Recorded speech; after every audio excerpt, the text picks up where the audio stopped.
கர்த்தராகிய இயேசு கிறிஸ்துவின் இனிய நாமத்தினால் உங்களை யாவரையும் வாழ்த்துகிறேன்.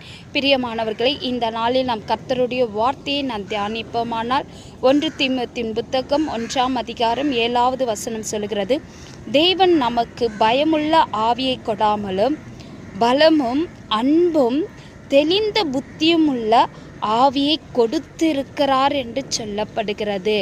தாம் அழைத்த தேவனை ஏற்றுக்கொண்டு தேவனை சொந்த இரட்சகராக ஏற்றுக்கொண்ட பிள்ளைகள், அழைத்த பிள்ளைகளை, தெரிந்து கொண்ட பிள்ளைகளை தேவன் எல்லா கிரியைகளுக்கும் அவர்கள் எதிர்த்து நிற்கவும் பலமுள்ளவர்களாக இருக்கவும் தேவன் பரிசுத்த ஆவியை கொடுத்திருக்கிறார்.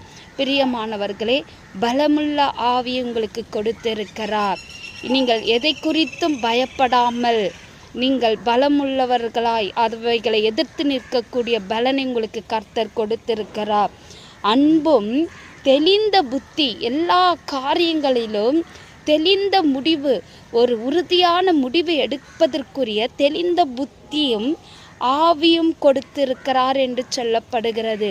பிரியமானவர்களே, அழைத்த பிள்ளைகளுக்கு, தேவன் தெரிந்து கொள்ளப்பட்ட பிள்ளைகளுக்கு, தேவனால் அபிஷேகம் பண்ணப்பட்ட பிள்ளைகளுக்கு எதை குறித்தும் பயப்படாமலும் அவைகளை மேற்கொள்வதற்குரிய பலமுள்ள ஆவியை உங்களுக்கு கொடுத்திருக்கிறார், தெளிந்த புத்தியை கொடுத்திருக்கிறார். இந்த வார்த்தையை தேவன் இவைகள் எல்லாம் தம்முடைய பிள்ளைகளுக்கு கொடுத்திருக்கிறார் என்று சொல்லப்படுகிறது.